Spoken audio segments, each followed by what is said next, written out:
On va parler tiens, justement d'une tendance. On parlait effectivement avec vous, Anne Videlaine, conseillère conjugale, de difficultés du quotidien, du ronronnement, une envie aussi parfois un peu de changement, tout en gardant pourquoi pas son couple. Ce qui a picoté, qui a donné un petit peu justement de renouveau, c'est la New Romance. On en parlait avec vous, Bruno Sayafoun, vous êtes libraire au Furet du Nord à Lille. Alors dites-moi, la New Romance, c'est quoi exactement? J'ai cru comprendre, c'est un phénomène qui a pris d'assaut le marché en 2013. 2013, souvenez-vous, 2013, c'était, 50 nuances degrés, plus de 2 millions d'exemplaires vendus. Or, le film, bien sûr, plus de 2 millions d'exemplaires il y a déjà 10 ans. C'est un phénomène de fou et qui cartonne.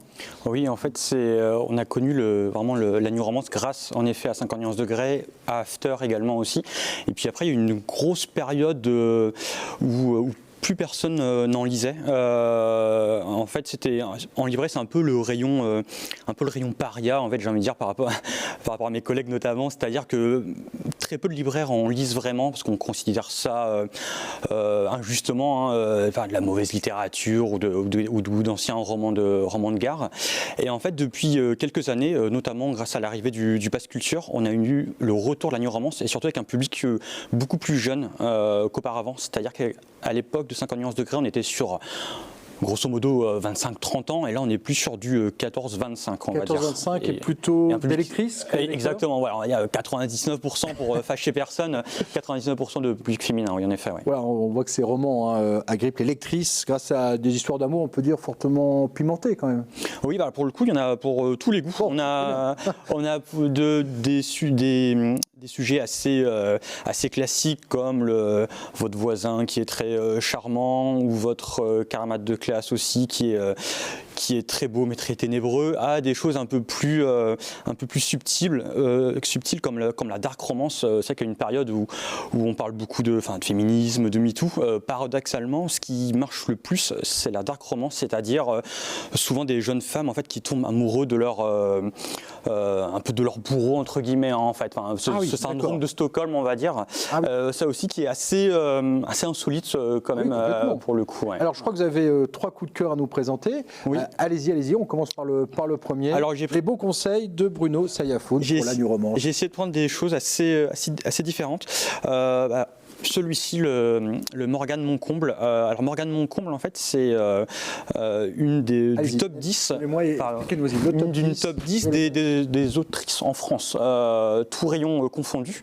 Alors cette histoire, en fait, mélange polar et romance. En fait, ça se passe en Écosse.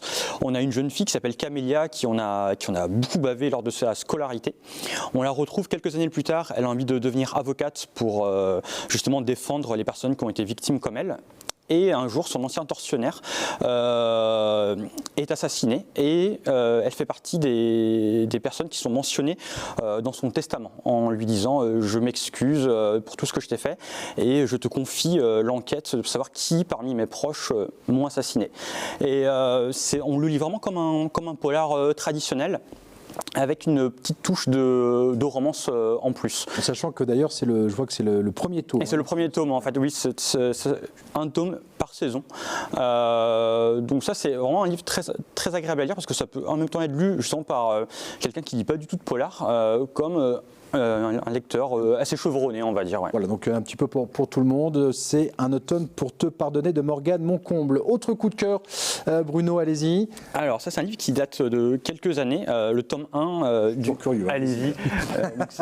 Là, les livres, on a envie, c'est vrai, on a envie de toucher. Hein, le tome 1 qui s'appelle The Deal. Donc là, on a tous les clichés du campus américain, c'est-à-dire qu'on a une jeune fille qui s'appelle Anna, qui est la première de la classe, mais par contre, c'est pas la première en relation amoureuse. Parce qu'elle tombe jamais sur la bonne personne, et en fait en face d'elle il va voir Garrett. Alors Garrett, lui, c'est tout l'opposé, c'est-à-dire que lui il enchaîne conquête sur conquête. Par contre, au niveau études, c'est pas trop ça, et pour pouvoir continuer son ascension sportive, il faut qu'il réussisse son examen. Et je sens qu'il y aura un arrangement. Et voilà, on va trouver. Donc le titre vous avez tout compris, The Deal. Et bah du coup, chacun va aider l'autre. Et donc voilà, faut lire comme une comédie romantique. C'est très chouette. En plus, au niveau marketing, vous avez page bleue, lettres jaunes. C'est plutôt... la première édition, à la base, il y avait juste le torse d'un très beau jeune homme. Et du coup, ils nous se sont dit, c'est peut-être assez difficile de sortir ça dans le métro. Et du coup, ils l'ont remaquetté. Voilà, c'est vrai que ça passe beaucoup dans le métro. Ça passe dans le métro, ça cartonne. Alors, troisième et dernier coup de cœur, Bruno, pour la New Romance, le phénomène depuis 10 ans en librairie. Alors, dès que sa bouche fut pleine. Exactement, un premier roman. Juliette Toury, c'est ça? C'est exactement, oui. Sur les trois, c'est peut-être le plus adulte, on va dire ça. C'est un sujet un peu plus sérieux, on va dire. Plus de sexe. Voilà, c'est ça, exactement. Vous l'avez dit, voilà, vous me l'avez ôté de la bouche. Ouais. Et en fait, on part d'une idée très originale, c'est-à-dire qu'on vit donc en 2024, voilà. Sauf que le rapport au sexe et à l'alimentation est inversé. C'est-à-dire que une fois arrivé adulte, pour pouvoir vivre sainement, il faut avoir au moins 3 rapports par jour. Et par contre, la nourriture est vraiment un plaisir, c'est-à-dire que vous n'êtes pas obligé de manger tous les soirs saumon, caviar et une bonne viande. Vous pouvez vous contenter d'une petite barre chocolatée. Et la narratrice, justement, en a marre de manger tous les soirs sa barre, et elle va voir ailleurs, c'est-à-dire voir un chef cuisinier. Et du coup, on part d'une histoire très classique de triangle amoureux, d'adultère, mais avec cette tournée d'une autre manière, ça rend un livre totalement original et super. Écoutez, parfait, donc c'est parti pour la New Romance. Je redonne bien sûr les livres, vos coups de cœur, Bruno, pour le Furet du Nord. Un automne pour te pardonner de Morgane Moncomble. Nous avons donc The Deal, un arrangement, mais va-t-il fonctionner cet arrangement, de Hélène Kennedy. Et puis nous avons Juliette Toury, avec à la fois, si on parlait de gastronomie et de sexe, dès que sa bouche fut pleine, cette audition Flammarion. Merci beaucoup pour ces coups de cœur et pour effectivement la New Romance, en rappelant que le genre s'est installé quand même de 13% des ventes totales de livres en France, donc c'est quand même considérable.